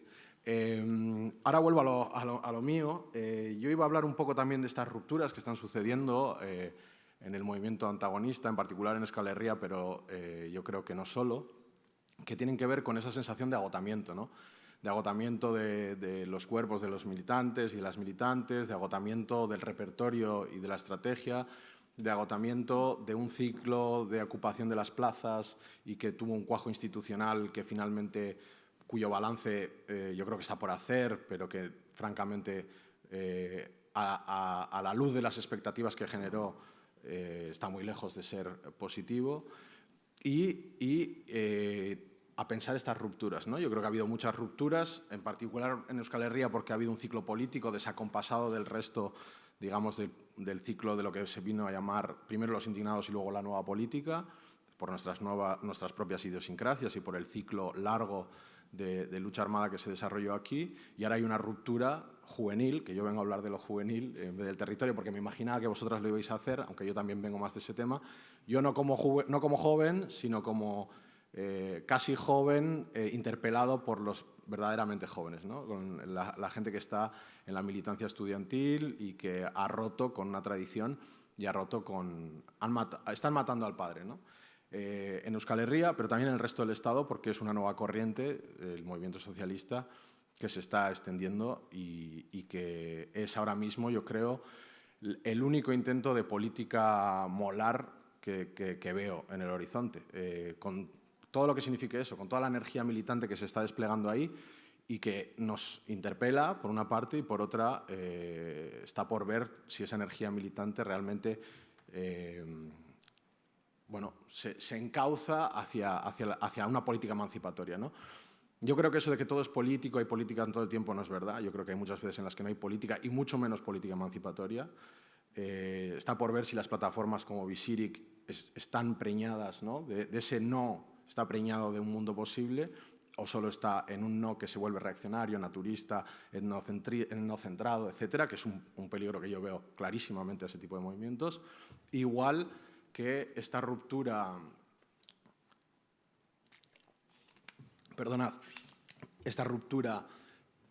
digamos, de vuelta o de reconstrucción comunista está preñada de emancipación, o por el contrario, algunos de los otros fantasmas que han recorrido nuestro campo se apoderan de ese peligro, ¿no? De ese peligro de trazar mapas para caminos que ya no existen. Rápidamente, unas pocas ideas a este respecto para ver si podemos pensar entre todas, que yo creo que hace mucha falta pensar hacia dónde vamos y de dónde venimos. Y esa es una cosa de nuestra tradición, ¿no? Mirar hacia atrás un poco para ver nuestro repertorio de acciones, que además a veces tomamos, ¿no? La toma de las plazas, las megamanifestaciones, como algo que siempre ha existido y es relativamente joven, como repertorio, ¿no? Tiene que ver con los mass media, tiene que ver con que se vea en la televisión cuántas miles de personas hay en una marea blanca por la sanidad, y antes era mucho más común el sabotaje, el destrozo de propiedad privada, los magnicidios, ¿no? O sea, yo creo que es importante mirar la tradición porque vemos cómo los repertorios de lucha son producto de repetición, de prueba-error, etcétera, ¿no? O sea, que yo creo que sí que esa reflexión sobre el agotamiento de nuestros repertorios, y ligando con la anterior mesa, yo creo que la de las caravanas, a mí me pareció también, me emocionó mucho, como decía alguna compañera de esto, porque innovaba en ese sentido, en el buen sentido de la palabra. Perdonad que voy un poco caótico porque tenía una ponencia larga que yo mismo me he tomado esta excusa para pensar, pero bueno, iré salteando, pero dos ideas principalmente y más o menos termino, podemos pasar para que luego haya pie a discutir. Hay un libro clásico de los pensadores del sistema mundo que se llama Movimientos antisistémicos, ¿no? Y yo acudí a él porque, a Righi, Wallerstein, Hopkins, acudí a él porque digo, ¿qué son los movimientos sociales? Como que yo siempre me había criado en esa cultura ya del alterglobalismo, del foro social, de todo eso, también romantizando los caracoles y el movimiento zapatista. Y luego, poco a poco, ¿no? Como a veces uno tiene intuiciones que vienen de cuna y luego las va estudiando para ver exactamente dónde se decanta políticamente, en su práctica militante, en el plano intelectual, etc. Y en este libro ellos plantean una cronología que, como toda cronología, tiende a ser esquemática, pero es una clásica aceptada en nuestro campo, que es que hasta el siglo XIX, 1848, una fecha simbólica tan buena como otra, los movimientos antisistémicos, que todavía ellos no existían, es decir, la lucha y la resistencia contra las jerarquías, las imposiciones sobre el territorio, los mecanismos de explotación y de opresión, eran principalmente espontáneos, mal trazados, casi siempre latentes y de vez en cuando estallaban, ¿no? Cuando las condiciones ya eran penosas a más no poder, etcétera, y que a mediados del siglo XIX algo cambia porque surgen los movimientos antisistémicos, que ellos clasifican en dos grandes movimientos, los movimientos sociales, principalmente el movimiento obrero, y los movimientos nacionales. Y ambos se piensan en sí mismos en relación al Estado. En teoría, para Righi y compañía, lo principal es la toma del poder del Estado o la constitución de un nuevo Estado. Es decir, se relaciona en torno al capitalismo moderno y su principal, o una de sus principales formas, que es el Estado. Ahora voy a acelerar mucho porque no me voy a quedar en el siglo XIX, si no nos va a dar tiempo a casi nada, pero yo creo que hay una tercera corriente clara que es contra el Estado, que es el gran olvidado de los pensadores del sistema mundo. Podemos pensar en el sindicalismo de cambio de siglo entre el 19 y el 20, de Workers of the Wall, la CGT francesa, la CNT, las bolsas de trabajo. Hay miles de experiencias y si introducimos también lo que nos dicen las compañeras de coloniales, pues esa resistencia atlántica a la trata de esclavos y al imperialismo, al colonialismo, perdón, del protocapitalismo, en el que había un conocimiento vernáculo que dio pie a la gran primera revolución, que fue la revolución de Haití, ¿no? Entonces, otro día podríamos hablar de esas cosas, yo creo que son francamente interesantes y que también nos interpelan cuando pensamos, y en particular a estos movimientos juveniles de reconstrucción comunista, es abrir un poco el abanico de la tradición para poder enriquecerse de todas las prácticas antisistémicas que no son solo las del movimiento obrero ni del marxismo ni del marxismo sin adjetivos. Bien, algo pasó Bien, voy bien, ¿no? Algo pasó en la mediados del siglo XX. Dos cosas pasaron principalmente, como sabéis. Bueno, lo voy a decir muy por arriba, porque, evidentemente sin profundizar en el asunto, que es, bueno, vamos a situarlo en los 50. En Estados Unidos pasó una cosa, que fue el macartismo y el anticomunismo salvaje en el marco de la Guerra Fría. Y en la Europa de los 30 gloriosos pasó, por una parte, que la mitad de Europa estaba tuvo éxito estos movimientos antisistémicos, tanto éxito que cambiaron la historia del sistema mundo, y en la otra mitad, en la occidental, la correlación de fuerzas fue tal que se construyó un Estado, digamos, atravesado por el movimiento obrero y por la lucha de ese siglo y medio, ¿no? desde la fundación del movimiento obrero. ¿Y qué pasó? Que los partidos socialistas y los partidos comunistas empezaron un proceso de integración en el Estado. En aquellos en los que habían tomado el poder y estaban intentando transformar el Estado con mayor o menor éxito, en eso no vamos a entrar, pero aquí, desde la Europa occidental, la mayor parte, o sea, algunos países muy relevantes y algunos partidos comunistas muy relevantes, como el PCI, el Partido Comunista de Italia y el Partido Comunista de Francia, estaban convergiendo hacia el Estado, entrando en el Estado, que es igual algo, salvando efectivamente las distancias, que nos puede recordar al tipo de dinámicas que se estaban dando ahí, ¿no? Una de las excisiones del Partido Comunista Italiano, que ha sido un poco fuente de inspiración para el área con el que donde yo he militado, de la autonomía, el manifiesto, decía que los problemas que tenía el movimiento en aquella época era la despotenciación del movimiento general en las calles, cuando empezaba a zozobrar lo que estaba pasando en los años 70 de aquella década de toma de las calles y de las fábricas, y por otra parte la integración del partido que había ordenado la vida política hasta entonces, ¿no? Y ante eso ella veía una despotenciación muy fuerte y un apagamiento paulatino de esa fuerza insurreccional y de ese abanico de elementos de lucha y un horizonte que se iba cerrando, ¿no? Ese horizonte de lo sensible, ese plano de lo político que se iba cerrando paulatinamente. Llegando a día de hoy, así ya la última idea. Hay un autor norteamericano que se llama Vincent Bevins, que tiene un libro recientemente publicado que me parece interesante, que se llama If We Burn, o sea, si nos quemamos, que habla de la última década de las primaveras, del Occupy Wall Street, de los indignados, de la Plaza Sintagma, e intenta hacer un balance como repasando un poco qué pasó en cada uno de ellos, y recupera un poco esta idea de que el espontaneísmo, ¿no? o eso que pasó a partir de los años 90, que es el fin definitivo del movimiento obrero tal como lo conocíamos en el siglo XX, nos hizo replantearnos no solamente cómo se había dado materialmente ese socialismo realmente existente, sino las propias ideas que lo habían llevado a cabo, ¿no? Entonces, ha habido cierta orfandad, y así lo plantea Enzo Traverso, ¿no? que ha habido cierta orfandad que hizo que en las décadas de los 90 y de los 2000 hubiese que reinventar todo, porque la tradición de alguna forma nos había fallado, ¿no? La tradición de la lucha obrera y la emancipación nos había fallado. Entonces, los repertorios, las agendas, la teoría, todo eso se fue desvaneciendo y creamos otra cosa que combinaba, por una parte, la crítica de la gente de los 70 contra la burocracia y contra los límites del propio partido, de la estructura partido, con una derrota que íbamos asumiendo como fallo en el diagnóstico o fallo, o digamos, una decepción con la tradición. ¿Y qué es lo que pasó? Que aunque hubo una gran insurrección casi global en Brasil, en Egipto, en Grecia, en España, en un montón de lugares, Bevins hace un mapeo, y esto lo podemos luego discutir, en el que dice había mucha fuerza insurreccional, mucha voluntad de cambiar el mundo, pero nos olvidamos de los instrumentos que la tradición emancipadora, que la tradición de los movimientos antagonistas nos había dotado.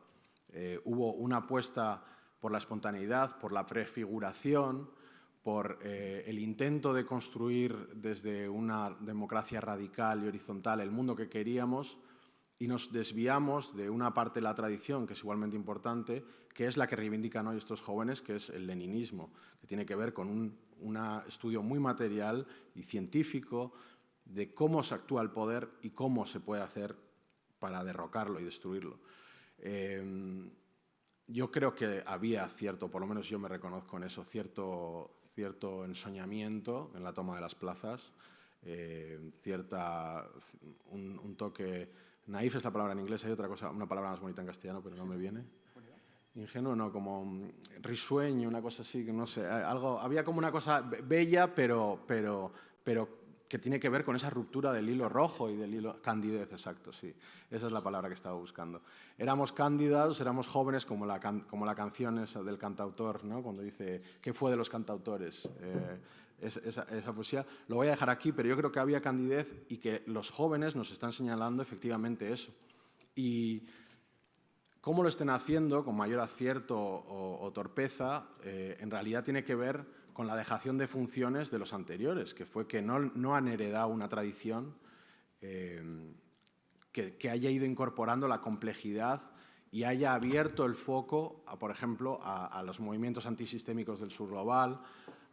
Quiero decir, han tenido que reconstruir como buenamente han podido, yo creo que en algunos momentos de manera torpe.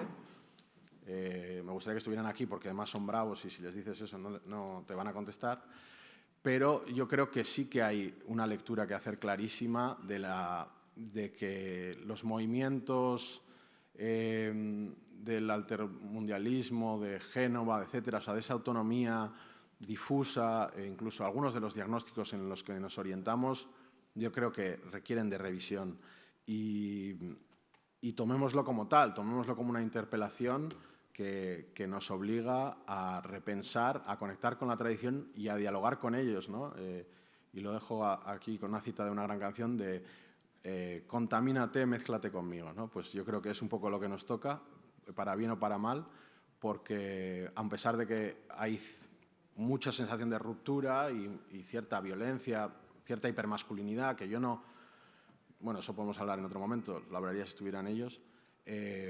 Pero vamos, igual que la ruptura que se está dando en el campo de lo territorial, esto tiene que ver con subsumirse en el Estado y también con el gran abandono, yo creo, de algunas agendas. Yo no creo que haya habido ni ecologismo ni socialismo revolucionario en Euskal Herria desde hace muchísimo tiempo. Y no lo digo yo, lo dice alguien como Belcha cuando dijo que en el año 95, con Alternativa Democrática, los 5 puntos de Cas, que ya eran reformistas, se quedaron en 2, que fue autodeterminación y Saspiak Bat, reconocimiento territorial. Yo creo que de esas aguas, estos lodos, y ahora queda reconstruirlo casi todo, el movimiento ecologista y el movimiento comunista.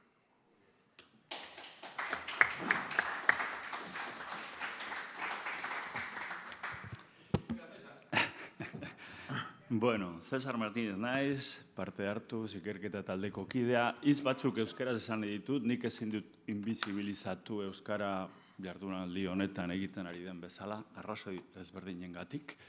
Eta antolakuntzari, Pedro hori ezatu behar dio, despliege teknologiko hau egiten direnean ere itzulpen sistema bat ipintzea eta horrela euskara eta euskal kultura badela hemengo mugimendu sozialentzat, ez bakarrik borroka esparru bat, baizik eta baita ere lan hizkuntza bat, hiriburuetatik kanpo mugimendu gehienentzat, ezin invisibilizatu halako jardunaldietan.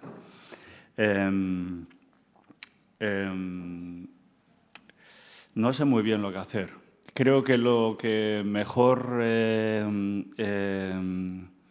conviene para el momento es que con las intervenciones de Mercè, de Adrián y de Miquel se abre una primera ronda de preguntas o de contrapuntos o tal, porque si no, no va a haber ese espacio ni ese tiempo.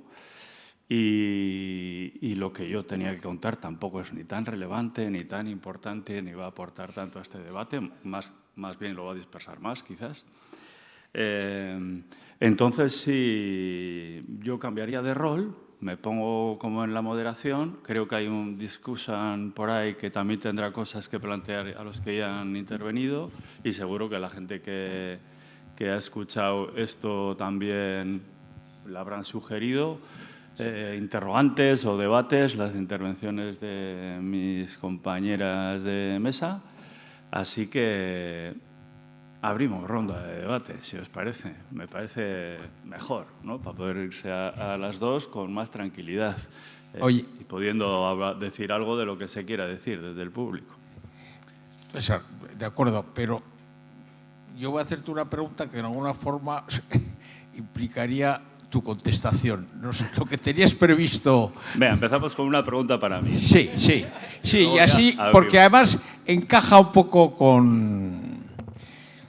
Yo, por lo que hemos hablado y porque conocía un poco los textos tuyos y tus contactos con organizaciones juveniles... Sí, pero no te alargues, Pedro. Sí, no.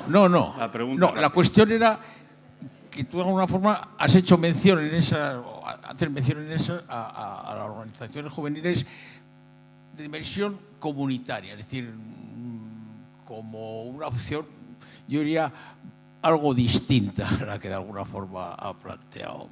Yo creo que hay no son comunidades sin más, que se ponen en marcha, ocupan un espacio y tal, sino que es la construcción de una comunidad de carácter solidario, social, etcétera y tal. Y has puesto 10 ejemplos en eso. Yo, no sé, ya para entrar a lo mejor en el debate, podías decir hasta qué extremo ese tipo de propuestas supone una respuesta juvenil distinta, contradictoria, mejor, peor y tal, quizá a las otras propuestas, en concreto la que planteaba Miguel. Vale. ¿Has visto? Bueno, no, sí, es que yo me he apuntado un par de conceptos de los que he escuchado aquí en la mesa también para ponerlos en relación a lo que yo iba a contar. Yo tenía que hacer referencia como experiencias, casos, por un lado, aquí mismo en Bilbao, en el barrio de Santutxu, a la ocupación de la antigua Ikastola del Carmelo y al proyecto que está en marcha de Carmela, como una experiencia de articulación de diferentes colectivos, grupos a nivel de barrio. Yo cuando me mandasteis la propuesta de participar en esta mesa como movimientos ligados al territorio, el territorio en mi caso es entendido como el barrio o el pueblo.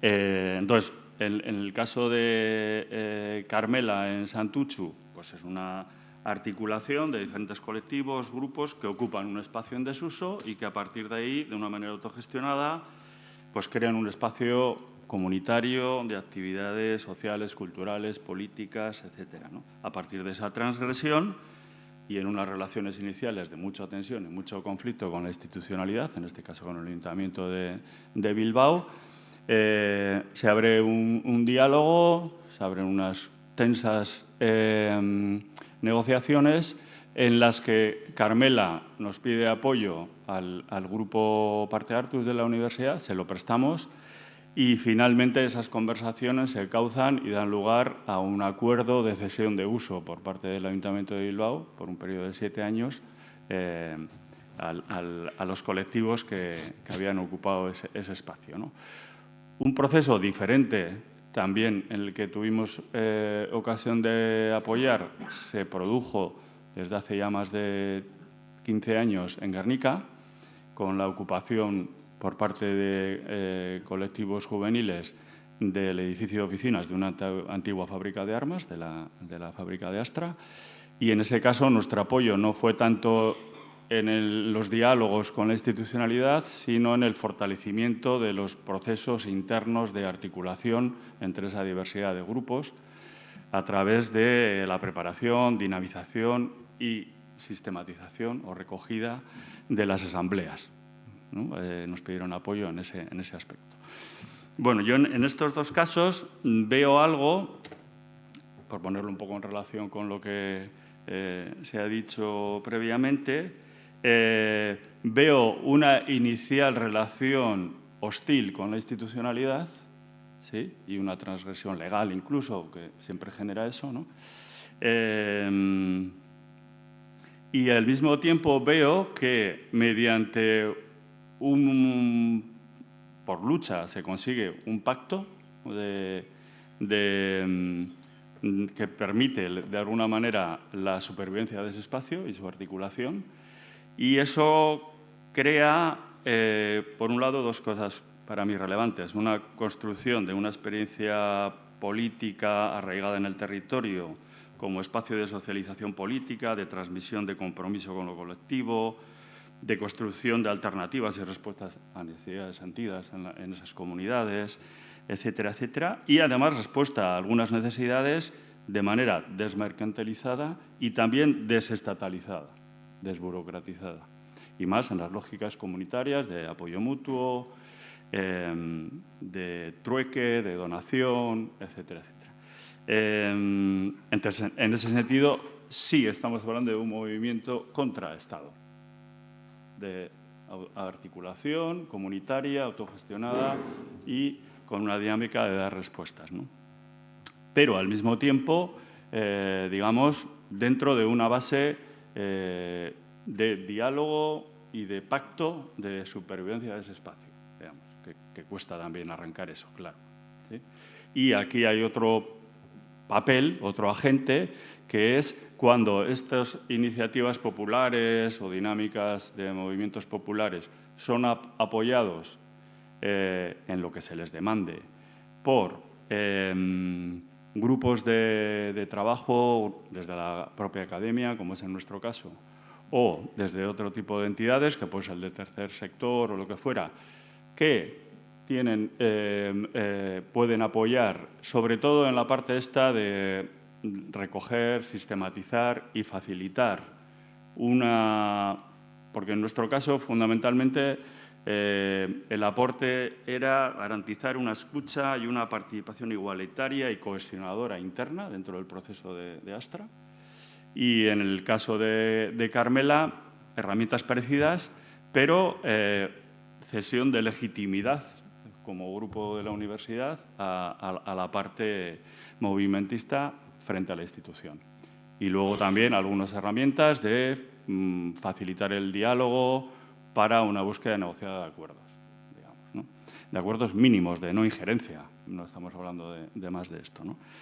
Entonces, bueno, por ahí veo cierto conecte con cosas que se han hablado aquí, que muchas veces las relaciones de hostilidad con lo institucional, por supuesto, forman parte de la trayectoria de la lucha política y del antagonismo, ¿no? E incluso forman parte de cualquier funcionamiento democrático saludable, desde mi punto de vista.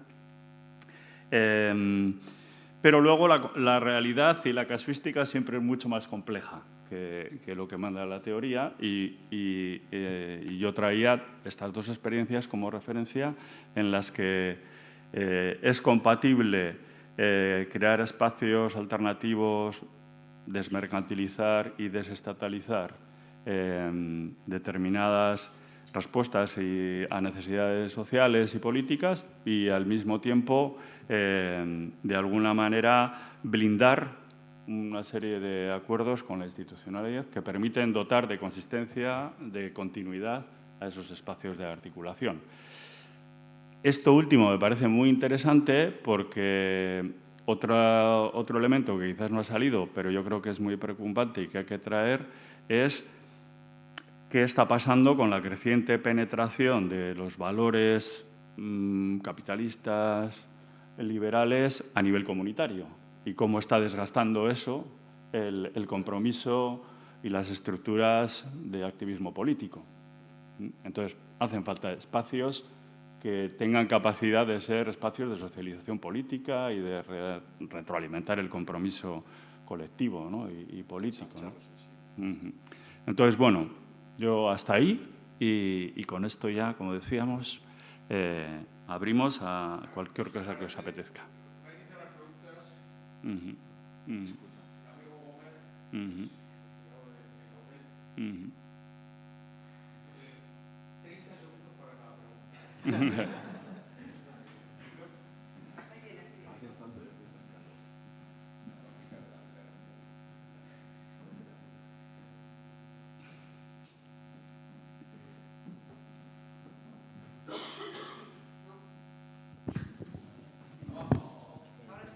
¿Ahora? Vale. Buenas tardes. Muchas gracias por las aportaciones, han sido muy interesantes. Me parece un gran reto intentar hacer preguntas o plantear algo mínimamente común porque son temas como muy diferentes, pero bueno, lo voy a intentar.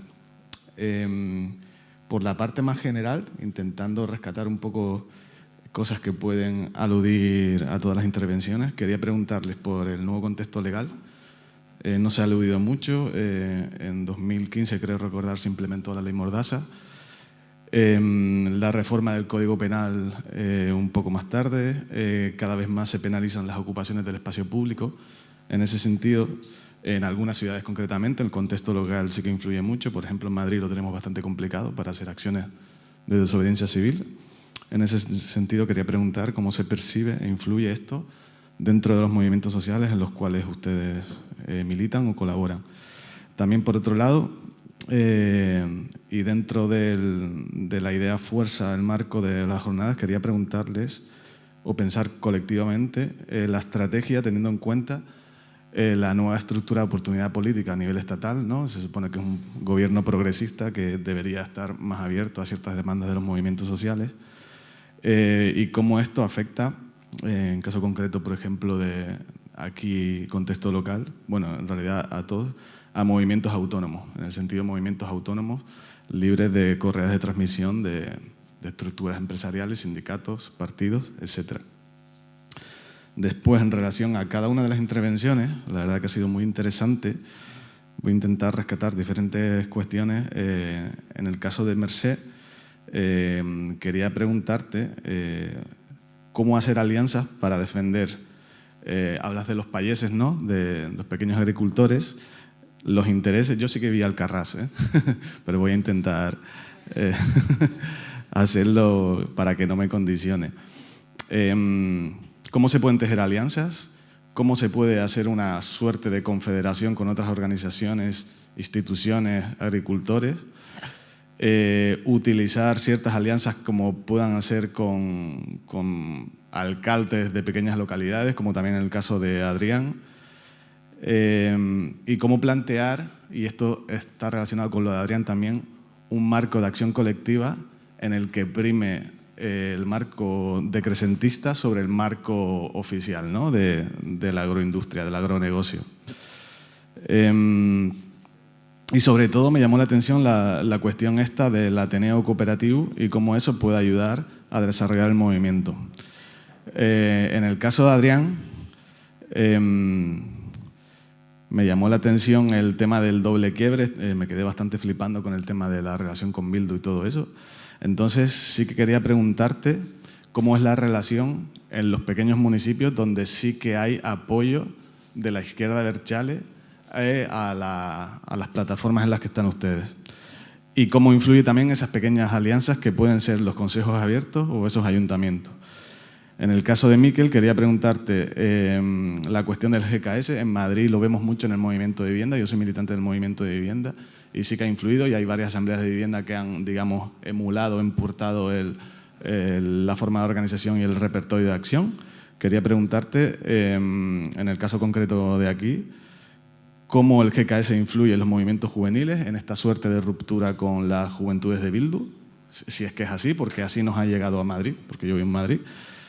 Y también he leído que están en una suerte de organización de una forma de partido, y si es así, ¿qué les diferencia con Bildu? Y ya por último, ya termino ya, Pedro, en el caso de César, me llamó la atención el tema dentro de los movimientos de autogestión, de ocupación y movimiento autónomo. Sí, recuperando lo que decía ayer Igor sobre el tema era el radicalismo pragmático, creo que utilizaba ese concepto. ¿Qué relación se plantean los movimientos autónomos en Bilbo con respecto a la cuestión de la propiedad? Lo digo porque en algunos sitios de Varna y en Madrid se está teniendo en cuenta el contexto local tan desfavorable para hacer ocupaciones, incluso alquileres, se está planteando la compra de edificios para plantear centros sociales que son comprados, a veces alquilados, para desarrollar esa suerte de contención a la gentrificación que está llegando a todos los barrios que son periféricos a las ciudades.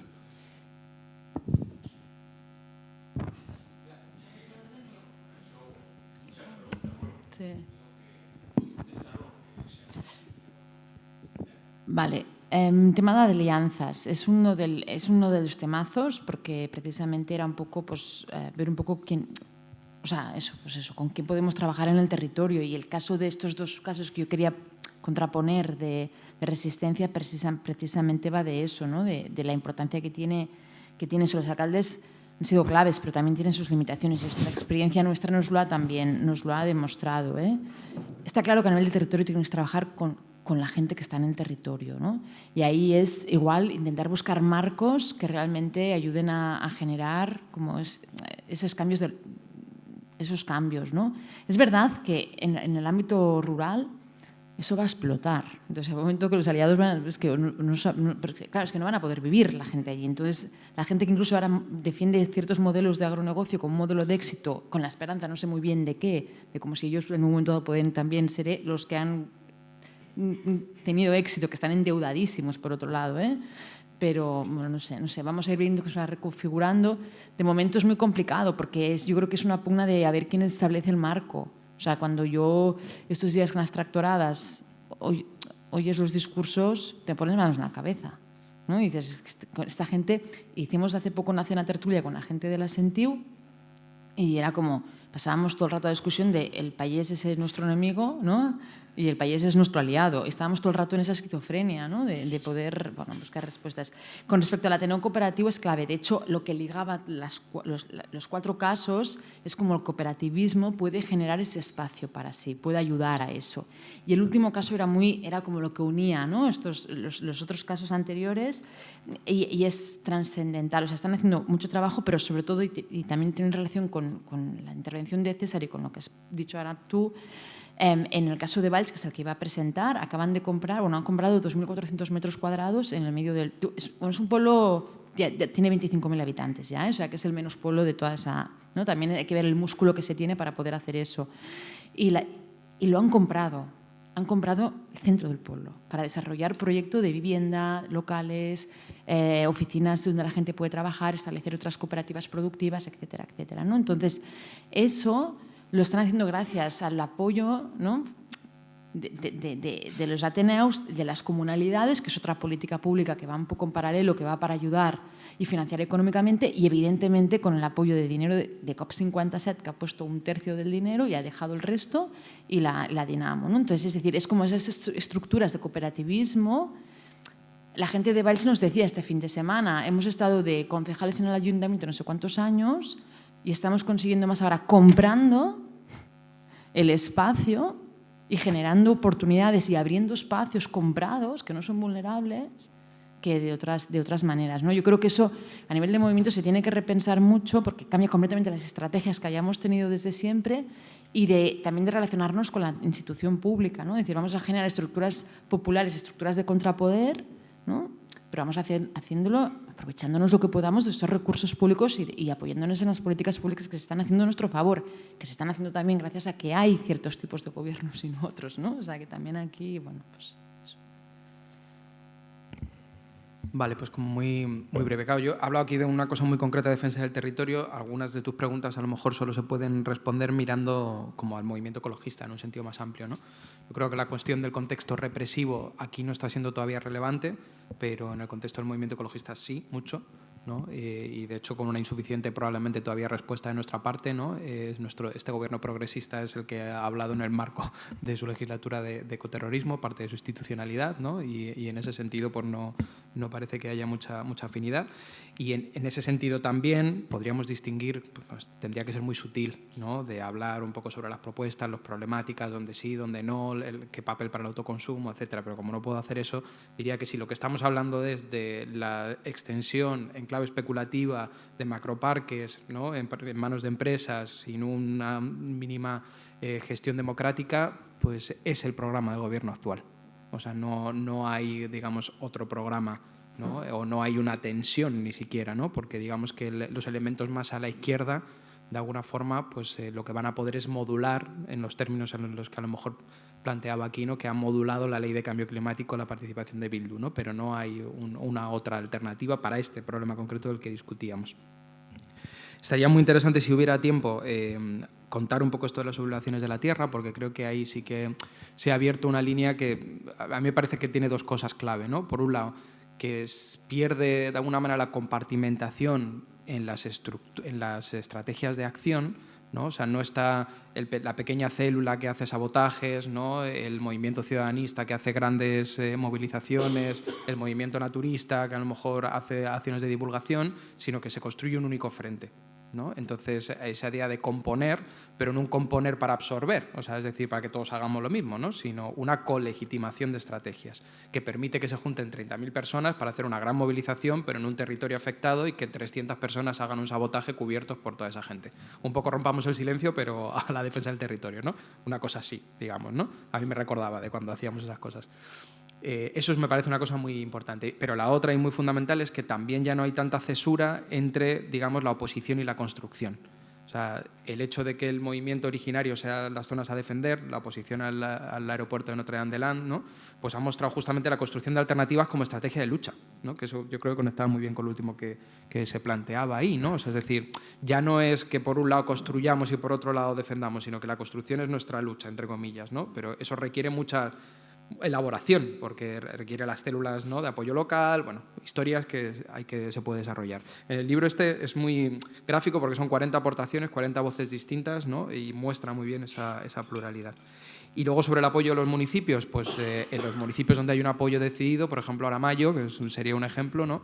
Pues bueno, lo que ha habido es más posibilidades, un poco más de infraestructura, ¿no? La posibilidad, por ejemplo, de usar espacios que son comunales para recogida de firmas para alegaciones, etcétera, ¿no? Pero son los menos en realidad, ¿no? Lo que estamos viendo más habitual es el conflicto interno. O sea, conflicto interno en donde pues a lo mejor alcalde, alcaldesa y concejales pues tienen una discusión en donde hay salidas, en donde a lo mejor, ¿no? el pueblo sí que está de acuerdo, pero alguna de las entidades menores está en desacuerdo, ¿no? Entonces hay como una visibilización de un conflicto interno fundamentalmente, yo diría. Venga, rapidito. Nada, yo creo que el marco represivo es real y aquí también es muy grave. De hecho, en la pandemia yo creo que en eso retrocedimos muchísimo y yo tengo que reconocer a estos jóvenes GKS que ahora ya tienen una variedad de estructuras importante, fueron los únicos que se plantaron ante ciertas arbitrariedades, ante las ruedas de prensa con jefes del Estado Mayor del Ejército ahí.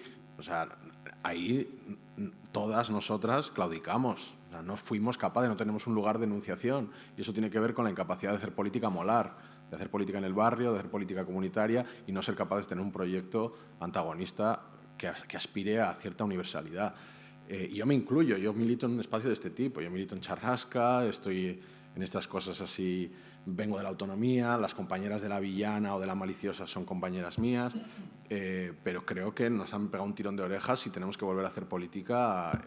No nos queda más remedio, digamos, que los retos que tenemos enfrente son colosales, ¿no? Entonces tenemos que volver a... el prometeísmo, digamos, la parte del prometeísmo que circula en nuestra sociedad, que es de que podemos con la naturaleza, que la subsumimos a nuestro sistema de producción, distribución y consumo, etcétera, esa hay que cancelarla, evidentemente. Pero el prometeísmo del movimiento obrero, que creía capaz de cambiarlo todo y no de adaptarse, que es el marco intelectual más extendido hoy, de que hay que hacer aquí lo que se pueda, sí necesitamos recuperar cierta vocación prometeísta en el sentido de cambiarlo todo. Y en cuanto al MS, al proceso socialista en el resto del Estado y aquí, la diferencia es fundamental. Para mí son movimientos juveniles, todavía habrá que ver cómo evolucionan, y los movimientos juveniles que se han construido por oposición, matando al padre. En este caso, el padre de la Izquierda Abertzale, que es un partido-movimiento con una larga trayectoria, muchísima implantación territorial y que no responde a la tradición de la autonomía. Más bien, la autonomía ha estado en lucha cuando tenía fuerza y fracción resto, como nos identificamos nosotros en plan de chiste, porque hemos sido muy pocas y muy minoritarias. En cambio, ¿a quién han matado en Madrid? A la autonomía, a los dispositivos, en buena parte, quiero decir. O sea, hubo un intento de construcción, bueno, lo podemos discutir, pero para mí, como yo lo observo, es a los sindicatos de vivienda, etcétera, etcétera, que fueron hipótesis desplegadas de la autonomía como corriente política, no digo como de no vinculación a no sé qué, sino la corriente política de la autonomía, sindicatos de vivienda y los sindicatos, principalmente la PA de Vallecas, como los grandes núcleos para mí de fuerza política en el sindicalismo de vivienda en Madrid, han sido el objeto de revuelta en otros barrios, Moratalaz, etcétera, porque ahí no hay... O sea, la izquierda electoral es otra cosa, son empresas electorales, que es en lo que se está convirtiendo también otra que de por aquí. Pero yo creo que la diferencia está en a quién están matando y luego que allí no tenían 5.000 militantes en el movimiento estudiantil y aquí sí. Y sí, cuando respondiendo a tu pregunta, aquí la gran ruptura es cuando Ikasle Abertzalea cambia de estrategia y se alinea con el nuevo movimiento. Entonces ahí pues le han hecho un 7 muy, muy importante a Arnay y eso está ahí, es una realidad, digamos. Vale, pues yo le entro a este tema que nos planteabas de estrategia de los movimientos antagonistas, autónomas, en la coyuntura política actual, ¿no? Yo vivo en un pequeño pueblo de unos 2.000 habitantes, en Larrabetxu, con alcaldía de Bildu, y formo parte de un colectivo pequeñito dentro del pueblo que trabaja por temas de agroecología, soberanía alimentaria, etcétera. Llevamos trabajando varios años con el ayuntamiento en compra pública de tierras, recuperar tierras comunales perdidas históricamente. Este ayuntamiento también está apoyando la constitución de comunidad energética, que es una iniciativa que viene del pueblo, pero apoyada también por el ayuntamiento. Y pongo estas referentes para decir que no se puede generalizar, pero en determinados lugares y en determinadas luchas, la alianza con ese municipalismo, con un municipalismo procomunal, digamos, a mí me parece estratégicamente muy importante. Esto, generalizarlo a toda la lucha y a todos los sitios, no, porque cada espacio tiene sus circunstancias, etcétera, ¿no? Pero recuperando esta referencia también de larga trayectoria del Estado como un espacio en disputa, aunque sea luego para disolverlo, pues me parece que también es una lucha que hay que hacer. Y en ese sentido, teniendo más fe en que esas luchas no las hagan suyas los partidos y los gobiernos, sino sea el motor de esas luchas, se mantenga en la gente organizada y en las redes de compromiso político, pues yo creo que porque si no, me da la sensación que perdemos un poco de vista la correlación de fuerza general, histórica en la que estamos y en la que seguimos, que es claramente muy desfavorable, digamos, y que las dinámicas de dominantes, hegemónicas, tanto en lo comunitario, en lo social, como en el mercado, como en el Estado, pues siguen siendo muy desfavoradoras para la construcción de cualquier tipo de alternativa. O encontramos ciertos apoyos mutuos cuando sean posibles, o seguiremos condenados a la insignificancia política, desde mi punto de vista. De no ser que, como todo es cíclico, pues puede cambiar también las coyunturas políticas y un movimiento puramente antagonista y transgresor también encontrar un espacio de oportunidad y una coyuntura histórica de fortalecimiento, por supuesto, y ojalá. Pero a día de hoy, en la coyuntura reciente en la que estamos, a mí me parece que cuando haya oportunidades, porque fuerzas políticas como Bildu o como donde esté Podemos, Sumar o quien fuere, tenga una apertura a propuestas y a proyectos que vengan de movimientos y se pueda tejer cierta alianza, a mí me parece interesante.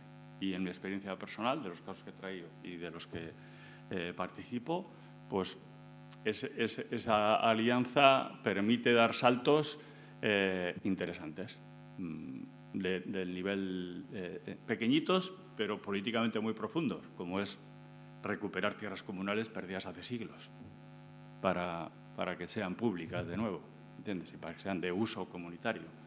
Bueno, pues eso no es menor, ¿no?